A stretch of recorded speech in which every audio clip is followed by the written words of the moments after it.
দেখেন ওই যে গাড়ি চলতেছে, সাদা গাড়ি। আমরা সাঙ্গুলিক এসে পড়েছি, সাঙ্গুলিক। অলরেডি আমরা বাস স্ট্যান্ড এসে পড়েছি কল্যাণপুর এসআর পরিবহনে, কারণ এসআর পরিবহনের টিকিটটা আমি গতকাল রাতেই কেটেছি। আর আজকে আমাদের 9:30 বাজে গাড়ি ছাড়ার কথা ছিল। এখন আসলাম, দেখি কি করা যায়। এর মধ্যে আমরা এসে পড়লাম বুড়িমারিতে। আর বুড়িমারি বাস কাউন্টারে আমাদের এসআর পরিবহনে আর এসআর পরিবহনের একটা জিনিস ভালো আছে, যদি আপনি অনেক আগে এসে পড়েন তাহলে তার রেস্ট রুম আছে, আর এখানে আপনারা রেস্ট নিতে পারবেন। এই চতুর্থ সাইডে রেস্ট রুম আছে। এসআর পরিবহনে আমাদের যে কাজটা, সেটা আমরা এসআর পরিবহনের লোকজনের কাছে আমরা দিয়ে দিছি। ভ্রমণ ট্যাক্স সহ আরও যে আদার্স যে খরচগুলো আছে সেগুলো আমরা এখানে দিয়ে দিলাম। তো আমি প্রথম চান্সে আমাদের পাসপোর্ট অনুযায়ী আমরা 1300 করে টাকা দিলাম। আর 1300 করে টাকা দেওয়ার পরে যেহেতু আমার পাসপোর্টে একটু সমস্যা ছিল, যার কারণে আরও 200 টাকা বেশি লাগছে। তো টোটাল আমার কাছে 1500 টাকা, আপনাদের 1300 টাকার মধ্যে হয়ে যাবে। তো সকালের নাস্তা আপাতত সেরে নিলাম, ডাল, আলু ভর্তা, ডাল, ভাত, এগুলোর মধ্যে 60 টাকা। তারপর আমরা নাস্তা সেরে ইমিগ্রেশনের জন্য আগাচ্ছি, বর্ডারের সামনে যাচ্ছি। আমাদের যেহেতু পাসপোর্ট আর টাকা আপনার এসআর পরিবহনের কর্তৃপক্ষের কাছে জমা দেওয়া, সেক্ষেত্রে আমরা একটু বর্ডারের সামনে যাচ্ছি, দেখি যে সেখানকার পরিবেশটা কেমন। এখান থেকে দেখা যাচ্ছে যে ভুটান 278 কিলোমিটার, আর হচ্ছে নেপাল 650 কিলোমিটার, দার্জিলিং 166, আর শিলিগুড়ি 83 কিলোমিটার। এর মধ্যে আমাদের ইমিগ্রেশন কমপ্লিট হয়ে গেল, আর আমরা বর্ডারের সাইডে চলে গেলাম। তো বর্ডারের সাইডে যখন আপনি চলে যাবেন, যেমন আপনার লাগেজগুলো সব এখানেই থাকবে। আপনার আস্তে আস্তে সিরিয়াল মেনটেন করবেন, আর সিরিয়াল মেনটেন করার পরে আপনাদের লাগেজ সহ, ব্যাগ সহ সব কিছু সহ এখানে একটা সিরিয়াল দিবেন। তো আমাদের সময় সিরিয়ালটা কম ছিল। আর তো আমাদের ইমিগ্রেশন কমপ্লিট, এখন আমরা ওপারে চলে আসলাম। আর এপার থেকে দেখেন, এই যে এখানে আমরা আমাদের মানি এক্সচেঞ্জ করলাম, আর এখানে আমরা ওদেরকে দিয়ে দিচ্ছি আমাদের ফর্মটা ফিল করার জন্য। আর ইন্ডিয়ার যে ইমিগ্রেশন যে রুমটা, এটা হচ্ছে এটা, এই যে ইমিগ্রেশন রুমটা বাম পাশে, এই রুমের মধ্যে ইমিগ্রেশন হয়। তো আমি এখন যাব। এই হচ্ছে আমাদের ফর্মটা পুরো পরিপূর্ণ হয়ে গেছে। এই রুম থেকে আমরা মানি এক্সচেঞ্জ করছি, ফর্ম কমপ্লিট করছি, আর এই রুমের মধ্যে আমরা যাব। ইন্ডিয়ান ইমিগ্রেশন যখন আমাদের কমপ্লিট হয়ে গেল, তখন আমরা শ্যামলী এনআর বাসে উঠলাম, এসি বাসে। এখান থেকে শিলিগুড়ি যাওয়ার জন্য আমাদের মাথা প্রতি নিচ্ছে 200 টাকা করে। তো আমরা দামাদামি করে দুজন 300 টাকার মধ্যে চললাম, 150 করে আমাদের মাথা প্রতি করতেছে। তো আমরা শিলিগুড়ি থেকে আমরা প্ল্যান করব যে আমরা কোথায় যাব। আমাদের মূলত সিকিম যাওয়ার উদ্দেশ্য আসা এখানে, কিন্তু সিকিমের যদি পরিবেশ ভালো হয় তাহলে অবশ্যই সিকিম যাব। আর যদি নর্থ সিকিম আমরা না যেতে পারি, সেক্ষেত্রে আমরা গ্যাংটক যাব, সাঙ্গুলেক, এই সমস্ত এরিয়া আমরা ঘুরবো। তো আমরা শিলিগুড়ি এসে পড়লাম, আর শিলিগুড়ি এসে আমরা যে টিকিট কাটবো সেখান থেকে আমাদেরকে পাঠিয়েছে এই রুমে। তো এখান থেকে পারমিশন নিতে হয় যে আপনি নর্থ সিকিম যদি যেতে চান, বা সিকিম বা গ্যাংটক আপনি যেখানে যেতে চান না কেন, এখান থেকে পারমিশন নিতে হবে। ওই যে সোজা আপনার শরীরে ওই আপুটা খুব মিষ্টি, আর ওনারা বলছে যে আমাদের কী কী ডকুমেন্ট লাগবে। তো আমরা সেই ডকুমেন্ট কমপ্লিট করার জন্য চলে গেলাম। আর আমাদের সব কোনো ডকুমেন্ট কমপ্লিট হওয়ার জন্য উনি পারমিশন দিয়েছে, আর এখন আমরা গ্যাংটকের উদ্দেশ্যে রওনা দিব। তো পারমিশন শেষে আমরা এসে পড়লাম যে আমাদের দুপুরের খাবারটা খেয়ে নিই। তো আমরা এসে পড়লাম শিলিগুড়ি, এই পাশেই একটা রেস্টুরেন্ট আছে, এখানে এসে পড়লাম। আর এখানে জিজ্ঞেস করলাম যে আপনাদের খাবারের আইটেম কী কী আছে। তো উনি এক কথায় বললো যে আমাদের এখানে হালাল খাবার আছে, আপনি অর্ডার দিতে পারেন। তো আমরা অর্ডার দিয়ে দিলাম। আমাদেরকে এক থালির মধ্যেই সম্পূর্ণ খাবার দিয়েছে, চিকেনের 3 পিস, আর এগুলো এই সব মিলিয়ে খাবারটা হচ্ছে 200 টাকা। আর 200 টাকা খাবারের মধ্যে আপনার থাকছে হচ্ছে সলাবুট, ডাল, ভাজি, আলু, আর হচ্ছে চিকেন। তো যাই হোক, এখান থেকে আমাদের এক প্রকারের খাবার শুরু হয়। খাবার শেষে আমরা যখন গাড়ির জন্য প্রস্তুত হলাম, আর আমাদের এখান থেকে 400 টাকা করে, শিলিগুড়ি থেকে 400 টাকা করে টিকিট কেটে নিলাম। আর এই গাড়িতে আমরা চলে যাব হচ্ছে গ্যাংটক। এটা ডাইরেক্ট গ্যাংটকে নামাবে, আর গ্যাংটক থেকে আপনার এমজি মার্কেট যেতে হলে আবার আপনার ট্যাক্সি নিতে হবে, আর ট্যাক্সি করেই আপনি যেতে পারবেন। তো আমাদের এই ঢাকা থেকে টোটালি ইন্ডিয়া ঢোকা পর্যন্ত যে টাকাটা খরচ হয়েছে, সেটা হচ্ছে আমরা আমাদের গন্তব্য থেকে বাস স্ট্যান্ড এসেছি, সেখানে লেগেছে 300 টাকা। আর ওখান থেকে বাসে উঠেছি 900 টাকা। আর তারপরে আমার লেগেছে 1500 টাকা, আপনাদের লাগবে 1300 টাকা। আর তারপর আপনি ইন্ডিয়ার যখন বর্ডারে ঢুকবেন, এটা হচ্ছে ইন্ডিয়ার বর্ডারের আগ পর্যন্ত খরচ। আর ইন্ডিয়ার বর্ডারে যখন ঢুকবেন, সেখানে লাগবে হচ্ছে আপনার 200 টাকা। আর আপনি আপনার মানি এক্সচেঞ্জ করবেন। মানি এক্সচেঞ্জ করার পরে আপনার প্রথম যে খরচটা যাবে, সেটা হচ্ছে শিলিগুড়িতে যাবেন। আর শিলিগুড়ি থেকে আপনি খাওয়া দাওয়া সেরে আপনি চলে যাবেন গ্যাংটক। আর গ্যাংটকের খরচ আপনি ওখানে তো 400 টাকা বললামই। তারপর আপনি আপনার যে কোনো জায়গা, পছন্দ জায়গা মতো যা যা যাবে খরচ, সেখানে আপনি সেই খরচ অ্যাড করবেন। এই সম্পূর্ণ খরচ নিয়েই হচ্ছে আজকের ট্যুর। আরও সুন্দর সুন্দর ভিউজ দেখার জন্য ভিডিওটা পুরো দেখুন। ধন্যবাদ।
এই জায়গাটা হচ্ছে আপনার যারা ট্যুরিস্ট আছে এবং বিদেশি ট্যুরিস্ট তাদের পারমিশন নিতে হয়। আর এটা এখান থেকে পারমিশন যদি না দেয় তাহলে আপনারা অবশ্যই ঢুকতে পারবেন না। সেটা হচ্ছে এই পাশে প্রশাসনের লোক বসে থাকে, আর এখানেই আপনার পারমিশন নিতে হবে। আসুন আপনাদেরকে দেখাই যে কোথায় পারমিশন নিতে হয়। আমাদের পারমিশন নেওয়া হয়ে গেছে। আর এই যে দেখতে পারতেছেন এই রুমগুলো, এখান থেকে আপনার পারমিশন দেওয়া হয়। আর এখান থেকে আমরা পারমিশন নিয়ে গেছি। এখন আমরা চলে যাচ্ছি গ্যাংটকের উদ্দেশ্যে। ওকে, সাথেই থাকুন। এখান থেকেই শুরু গ্যাংটকের শহর, আর এখান থেকে আপনি গ্যাংটকের শহর বলা হয় শুরু। আর যেখান থেকে পারমিশন নিয়েছি যাবার পথে এখান থেকে আপনার আবার পারমিশন ক্যান্সেল করতে হবে। আপনি যে চলে যাচ্ছেন সেটা এখান থেকে এক্সিট করতে হবে। আপনি এখানে ইন করেছেন, ওখান থেকে আপনি এক্সিট করে তারপর আপনার যেতে হবে। আপনি যদি ওখানে থেকে ভুলেও আপনি এক্সিট করে না চলে যান তাহলে বর্ডার থেকে আপনার আবার ফেরত এসেও ওখান থেকে এক্সিট সিগনেচার নিয়ে তারপর আপনার যেতে হবে। অ্যাকচুয়ালি এটা হচ্ছে এখানকার নিয়ম, বাট কেউ ভুলেও যেন এখান থেকে এক্সিট সিগনেচার না দিয়ে যাবেন না, কারণ এখান থেকে যদি এক্সিট সিগনেচার দিয়ে যান তাহলে কিন্তু আপনি যেই বর্ডারে যান না কেন সেই বর্ডার থেকে আপনার এখানে আবার রিপ্লে আসতে হবে। পুরো শহরটা দেখুন কত সুন্দর।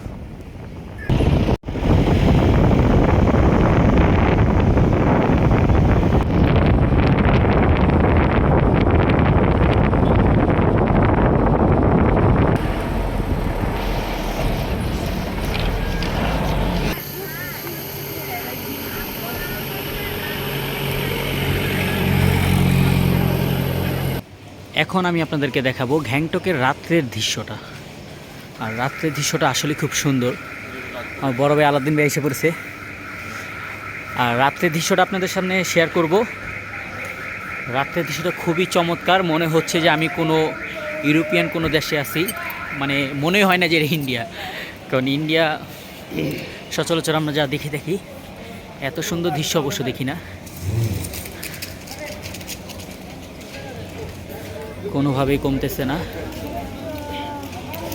তাহলে অবশ্যই যাব next tour Meghalaya. I love Gangtok. গ্যাংটকের সম্পূর্ণ যেই সুন্দর যেই জায়গাটা সেটা হচ্ছে এটা, যেখানে সবাই ছবি তোলে। I love Gangtok.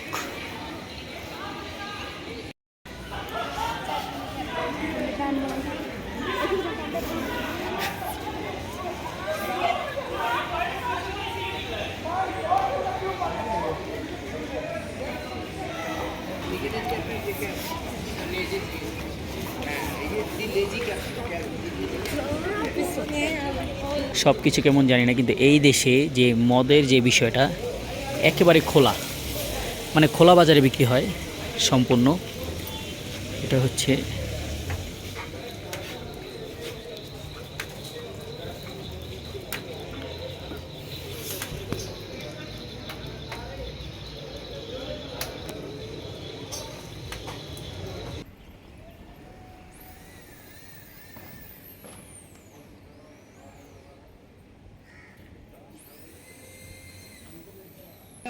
ডিসাইড করছি আমরা এই গাড়িতে করে এখন সাঙ্গু-লেকের উদ্দেশ্যে রওনা দিব। ভিডিওর সাথেই থাকুন, দেখুন সাঙ্গু-লেক জায়গাটা খুবই সুন্দর। তো আসুন আমরা পূর্বের খরচের পরে নতুন করে যে খরচটা করেছি সেটা হিসাব করি। আমরা রাত্রে যখন আমরা নেমেছি তখন আমরা রাত্রে খাবার খেয়েছি 320 টাকা, আর 320 টাকা খাবারের পরে আইসক্রিম খেয়েছি 60 টাকা। আর এটা আপনাদের উপরে ডিসাইড করবো যে আপনারা হাবিজাবি কোনো কিছু খাইলে সেটা এই খরচে যদি অ্যাড করতে মন চায় তাহলে করবেন, তা না হলে নাই। আর আমরা যে রুম নিয়েছি সেটা হচ্ছে 1900 টাকা 2 দিনের জন্য। 2000 টাকা নিচে দেবো না, তো 100 টাকা কনসিডার করছে। তো আমরা যে রুমটা নিয়েছি সেই রুমে আমরা 2 বেড, 2 জন ঘুমাতে পারবেন। বাথরুম, গরম পানি, ঠান্ডা পানি সব ব্যবস্থা আছে। তো 2000 টাকার মধ্যে রুম পেয়ে যাবেন। আর যে গাড়ি সেটা হচ্ছে 6000 টাকা, এখানে হচ্ছে 8000 টাকা। আর ওখানে গিয়ে যদি আমরা কিছু খাই সেটাও অ্যাড হবে। এই হচ্ছে সম্পূর্ণ ট্যুরের খরচ।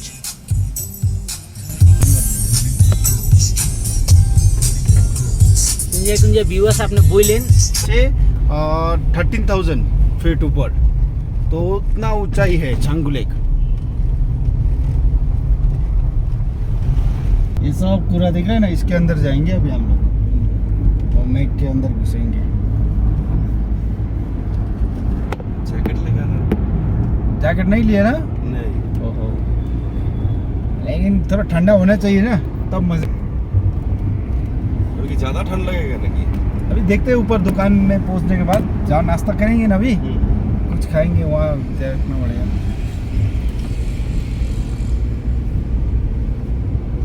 हाँ, हम लोग तो संगू लेके 1-2 घंटे में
দেখ উজ্জ্বল, তুই কইছিলে যাওয়ার লাগবো না, কিন্তু করতি না জিনিসটা।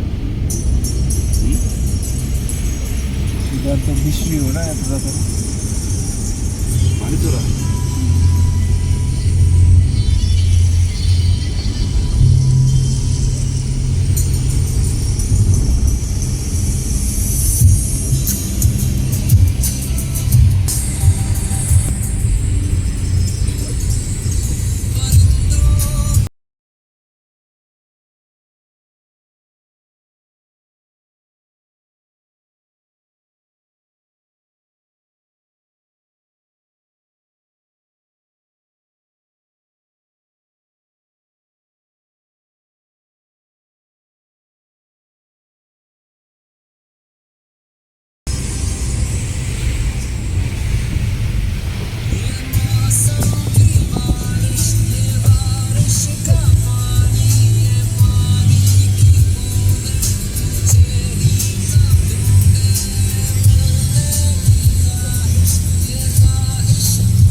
रोटीमा पनि अमलेट एउटा अलग्गै बनाइदिनु ल। बहिनी काजु बदाम किसमिस दुध ल्याउनु भयो। लिएको छैन नि, आज ल्याएको छैन। नुन जब खाना खानु उयो खाना छ सिमरायो सब्जी छुर्पीको झोल डुम हालेको अचार सपड खानु नि। त्यो कुरा ठिकै छ कि मलाई त बहिनी जस्तै अन्डा चलाउने त म त। अन्डर यहाँ नभएर प्लिज म्यानेज गर न पनि बहिनी, म्यानेज गर प्लिज प्लिज बस्नु भन्नु उयो आजले घर चलो उयो छौ बाहिर सोधेर कसो कसो अन्डा खाने पुरा कन्ती गर्छ होइन भाइले पनि एउटा अन्डा कि ल्याएको छैन आदि चाहिँ भन्नु आदि चाहिँ होइन निकाल्नु पाएको छ बिस्किट छ ये तुम्हारा नाम क्या है? मेरा याङछेन याङछेन और भाई को नाम? मोहन। मोहन भाई। त्यसो भएर अहिले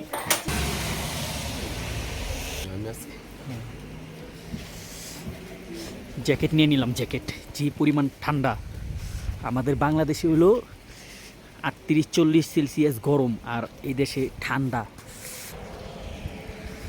আর মেঘ। মেঘ বৃষ্টি এটা 12 মান্থ, সারা বছর। এই গাড়িটা আমরা নিছি, সারাদিনের জন্য নিছি। বাংলা টাকায় 6,000 টাকা, বাংলা টাকায় 6,000 টাকা দেয় এই গাড়িটা নিছি। গাড়িটা সুজুকি কোম্পানি, আর নাম্বার হচ্ছে সিকিম। আমরা 2টা জ্যাকেট ভাড়া নিছি 400 টাকায়। যদি দামাদামি করে কমায় নিতে পারেন সেটা আপনাদের দেখবেন ট্রায়াল দিয়ে। আমরা এখানে নাস্তা করছি, নাস্তা করলাম রুটি আর সবজি, একটা পাহাড়ি শাক আছে ওইটা দিয়ে, আর ম্যাগি নুডলস ডিম দিয়ে নাস্তা করছি। ওখানে জুস সহ 290 টাকা খরচ গেছে, বাংলা টাকায় প্রায় 350 টাকার মতো। যে আমরা এই মুহূর্তে আছি কত উপরে, আমরা এই মুহূর্তে কত উপরে আছি? 13,000 ফিট। 13,000 ফিট উপরে আছি, 13,000 ফিট। আমরা আরো উপরে যাচ্ছি, দেখা যাক আরো কত উপরে যাওয়া যায়।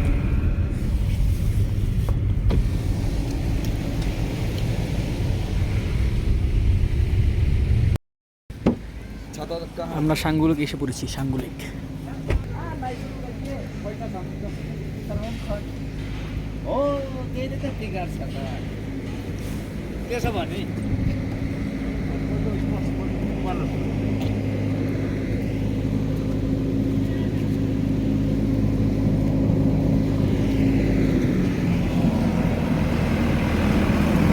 এই হচ্ছে সাঙ্গু লেক। এটা পুরোটা বরফ থাকে, পুরোটা বরফ, পুরো বরফ থাকে। পুরো সাঙ্গু লেকটা ঘুরে দেখাই।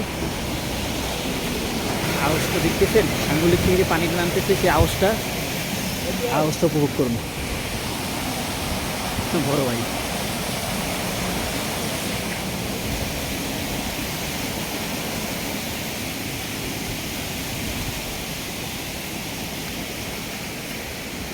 আওয়াজটা এখান থেকে আসছে।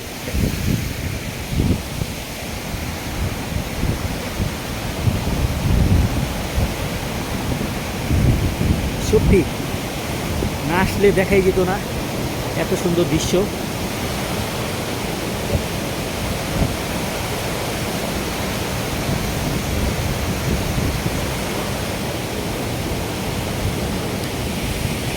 অল টাইম মেঘে ঢাকা থাকে এই সমস্ত এলাকায়, অল টাইম। এই যে এখনও মেঘে ঢাকা, এই দেখেন আমার পুরো শরীরে পানি দেওয়া ভরে যেতেছে।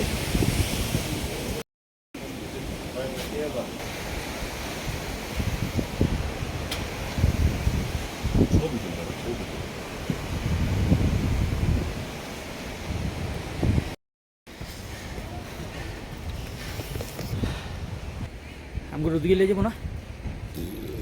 হ্যাঁ,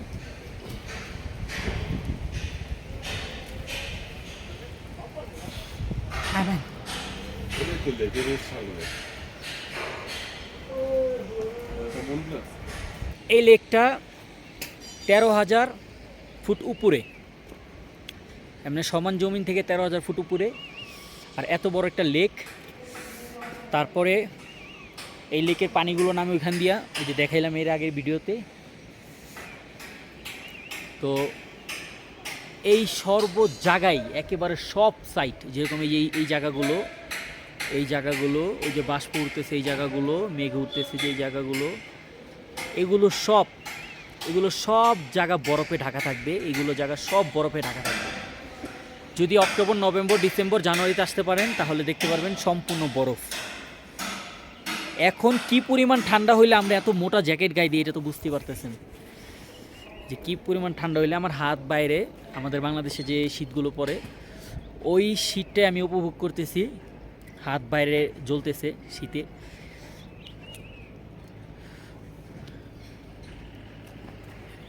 দেখেন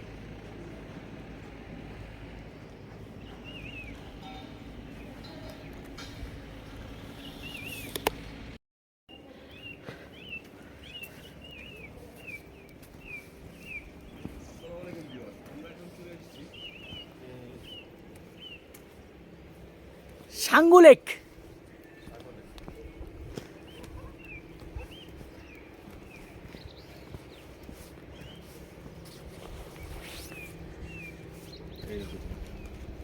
আসসালামু আলাইকুম ভিউয়ার্স, আমরা এখন চলে এসেছি জমিন থেকে 13,000 ফিট উপরে সাঙ্গু লেক। সাঙ্গু লেকে চলে এসেছি। আমাদের নিচে কিন্তু এখন প্রচণ্ড পরিমাণ গরম, কিন্তু উপরে দেখেন কুয়াশায় আর কুয়াশা আর মেঘ আর মেঘ, মেঘে ঢাকা পুরো রাজ্যটা কত সুন্দর। এটা হচ্ছে কি আপনার সাঙ্গু লেক।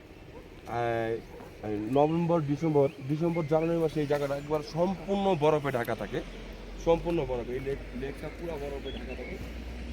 চলে আসলাম আমরা আপনাদের জন্য দেখানোর জন্য, দেখানোর জন্য একটা ভিডিও করলাম।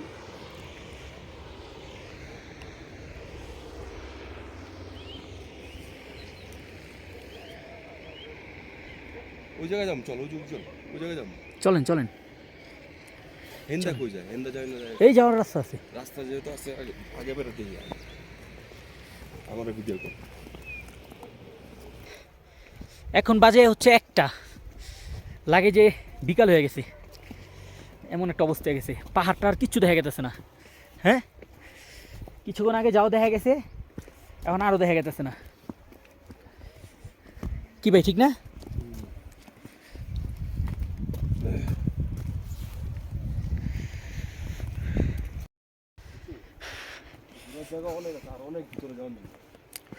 আমরা যদি মূলত এই পুরো লেকটা ঘুরি তাহলে আমাদের সময় লাগবে প্রায় 1 ঘন্টার উপরে। কিন্তু 1 ঘন্টা ঘোরাটা কোনো বিষয় না, কিন্তু যে পরিশ্রমটা হবে, এই যে হাইটা পুরো লেকটা ঘুরতে হবে, আসলে সেই ক্যালোরিটা গায়ে নাই। আর সবচেয়ে বড় কথা, আমরা এক ওয়েদার তো আরেক ওয়েদারে আইছি না, বাংলাদেশ থেকে এখানে আইছি, হঠাৎ করে গরম হতে ঠান্ডা, মানে কান কোন ব্যথা করতেছে অনেক। অলরেডি কিন্তু আপনার ঠান্ডা লেগে গেছে, দেখেন নাকটা পানি পড়তেছে। অনেক কান ব্যথা করতেছে অনেক। হ্যাঁ, আর আমার তো মানে যখন গাড়িতে নামতেছিলাম তখনই মোটামুটি একটু খারাপ লাগছিল। আর আমরা কিন্তু এই জ্যাকেটগুলো ভাড়া আনছি। আমরা হচ্ছে গিয়া যে হোটেল থেকে বেরিয়েছিলাম আমরা গ্যাংটকে, এমজি মার্কে গ্যাংটকে আমরা কিছু সাইট সিন করবো। তো হঠাৎ করে আমাদের ট্যাক্সি গাড়িওয়ালার সাথে আমাদের কথা বলে আমাদের বুইনে গেছে। বুইনে যাওয়ার পরে আমরা রুমের থেকে জ্যাকেটগুলো নিব, আমাদের যে জ্যাকেটগুলো আমরা বাংলাদেশ থেকে আনছি, ভুলে গেছি। ভুলে যাওয়ার পরে হঠাৎ করে আমরা এখানে চলে আসছি। আসার পর দেখি আমরা ঠান্ডায় টিকতে পারতেছি না। তাই কী করলাম, এখান থেকে আমরা 2 বাই 2 জ্যাকেট ভাড়া নিয়ে নিলাম। 200 টাকা, 200 রুপি করে নিয়েছে। তো ওনারা অনেক ভালো, ব্যবহারও ভালো। আমরা ওই দোকানে নাস্তা করলাম। আর মানে ড্রাইভারের মনে হচ্ছে যে ওনারা খুব ক্লোজ, ড্রাইভারের, আমরা যে ড্রাইভারের সাথে আসছি, ড্রাইভার ভাই। আর রোমান্টিক ছিল, হ্যাঁ ড্রাইভার ভাইরা। উনি আমাদেরকে একটা কথা বলছে, কয় ভাই, মানে আমার কাছে যাদের সাথে মিট হয় তারা খুব ভাগ্যবান ভাই, কারণ আমি তাদেরকে খুব ভালো সার্ভিস দিই। তো ওনার কথাটা শুনে আমার কাছে খুব ভালো লাগছে। এটা ভালো লাগার মতো একটা কথা বলছে, যে ওনার সাথে যাদের মিট হয় তারা সবাই ভাগ্যবান। এই দেখেন, ভালো লাগবে আপনাদের, এটা বলে প্রকাশ করতে পারবো না। আর আমি যা চোখে দেখতেছি আর যে ফিল করতেছি, এটা দ্বারা আমি আপনাদেরকে মানে বোঝাতে পারবো না, আর আপনারা বুঝবেনও না। যদি নিজে দেখেন তাহলে আসলে এটা যে একটা ফিল, এটা আপনারা বুঝতে পারবেন। অ্যাকচুয়ালি কুয়াশার জন্য অনেক কিছুই দেখা যায় না। ওইখানে কিন্তু একটা শহর, হ্যাঁ, আর এটা পুরো একটা শহর। এই পুরো গ্যাংটক একটা এরিয়া, এটা পুরো একটা শহর। আর মানে কত বড় শহর, এটা তো ভিডিওর আগে দেখলেনি।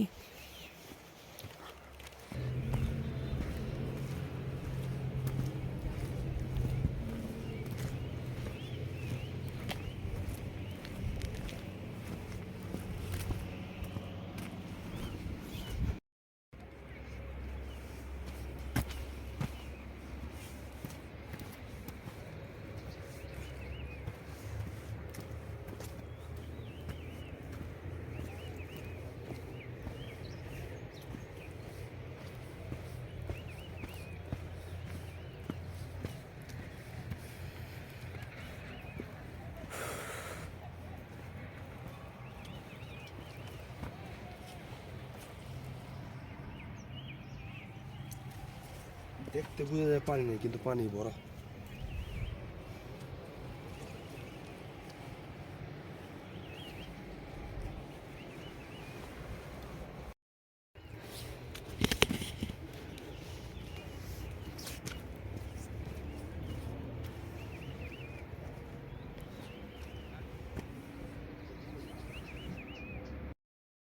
দেখেন ওই যে গাড়ি চলতেছে, সাদা গাড়ি।